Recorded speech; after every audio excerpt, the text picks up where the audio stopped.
Chris Prickett is with us right now, and of course he's a home expert. He's also a real estate expert.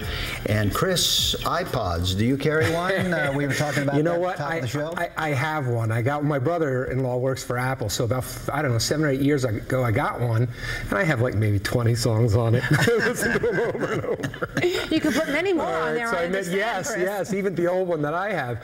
But you were talking about the iPods and the old TVs, and that's a great analogy for real estate. Folks who sold and bought homes 20 years ago, with our transistor radios, we know how that works. Well, all of a sudden someone drops a new iPod in your lap today and you're like, well, what the heck do I do with this?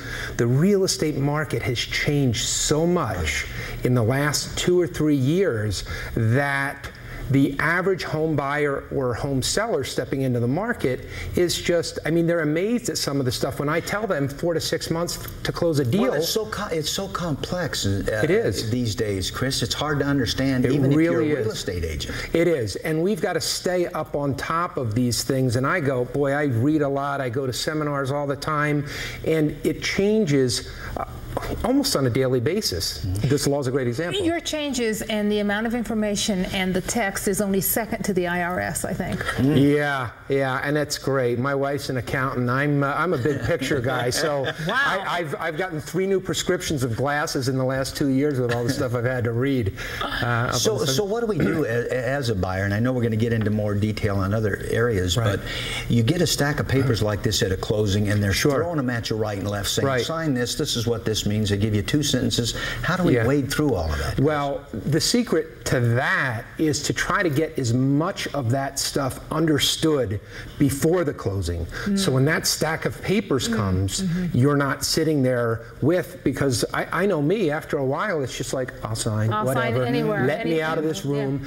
And that can get you in a little bit of trouble. So the secret to there is just knowing ahead of time what you're signing and what you're facing with signing that. What's the new law that is striking fear? Well, the new law, basically, Arizona is an anti-deficient state, which means on your primary home, if you sell that for a loss or you're foreclosed upon, the bank, in most cases, doesn't have the option of going back to you personally for the remainder of that deficit.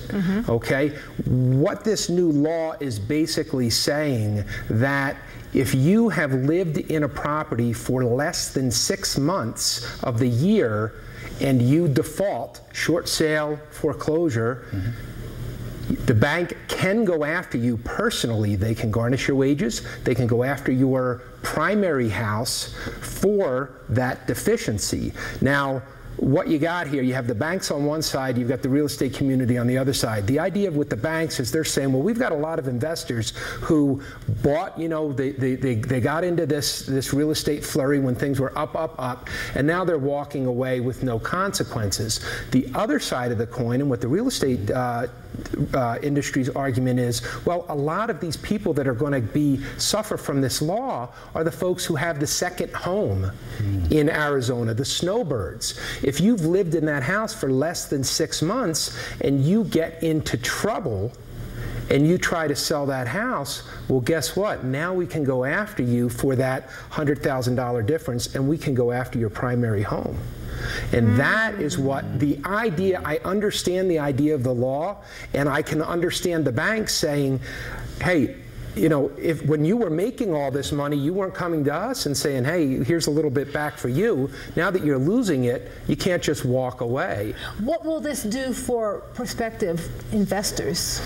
Well, prospective investors, it could throttle their desire to invest in Arizona, because whereas it used to be a little bit easier, now that's going to be one more layer, one more landmine they've got to deal with. So it could hurt. Is that just an Arizona law? Is it anywhere else? Yeah, it is in Arizona. Now, I think 18 states have anti-deficiency laws. Don't hold me to that, but about 18 states have anti-deficiency laws. Arizona is one of them. This just applies to Arizona. This law was passed in May. It goes into effect September 30th. Right now, lobbyists for the real estate industry are just going crazy trying to get the governor to put in her special session a provision to discuss and come up with an amendment to either repeal or restrict this amendment. Yeah. What type of language are you looking for? Well, it depends on who you talk to. I mean, most people in real estate would like to see it stricken completely.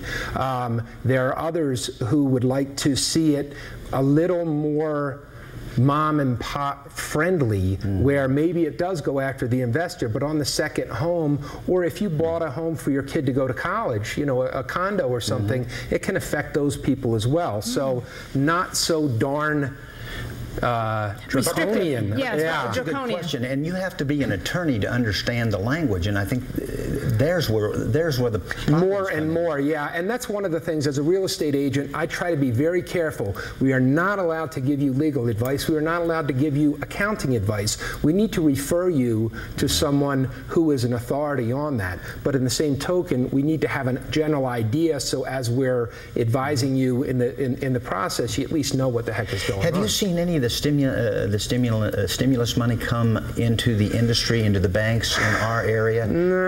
Not really. What I've seen, and this is my own personal experience, is a lot of that stimulus money is geared more towards the very lower ends of the scale, and so we don't see a lot of that here in most areas where that can really be a help. Now, that $8,000 tax credit has really been awesome from the standpoint of first-time home buyers. Now, that does end at the end of the year unless they choose to extend it. Yeah.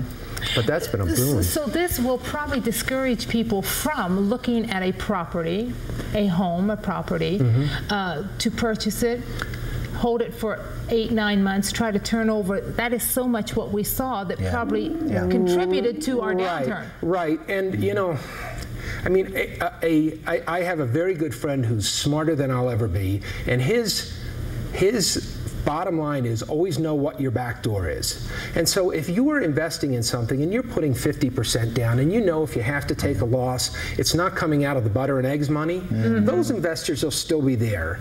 But anything that starts getting a little bit risky, that's going to add one more level to the debit side of that risk. Well, and also we were able to put nothing down and buy a home. Right. Those days are gone as well. Well, no, they're not gone because there are some programs that now they have, USDA has a 102% program where you can actually get into a house now for nothing down. Now, the qualification parameters have tightened up a lot.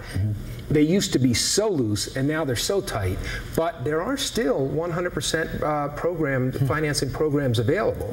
It's just you got to be a little more creative. Anthem, how are things looking in Anthem? Well, Anthem's doing really well. We're selling like gangbusters. Are you a gauge for the Valley, do you think?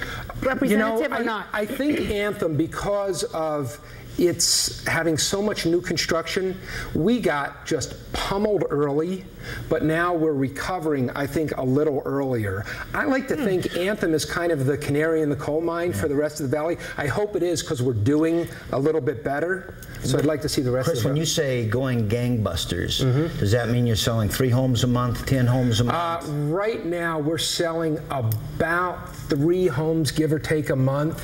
Where our problem is now is our inventory is so low that we're getting multiple offers on homes. Which is not a bad thing. It's not a bad thing, and part of it is a good thing, because back in the old days when they were doing the liar loans, and a lot of appraisers were kind of, you know, they could do a quick drive-by and whatever you want. Well, that's tightened up. So you're going to get multiple offers that are going to bring the price up a little bit, but it still has to appraise. So we've got that throttle in there, that high-end governor in there, to make sure that it doesn't go crazy again. So that's a good thing. Chris? Always a pleasure to talk with you. Thanks for having me. All the best. Let us know when you run for mayor of Anthem. We'll certainly vote for you. I'm better in the peanut gallery. The question is, will you go back to school in style this year? Are you going to be styling? Well, you may be styling on a little bit less money. 63% of the parents and mothers out there say they will have a budget before they go clothes shopping. Back after this.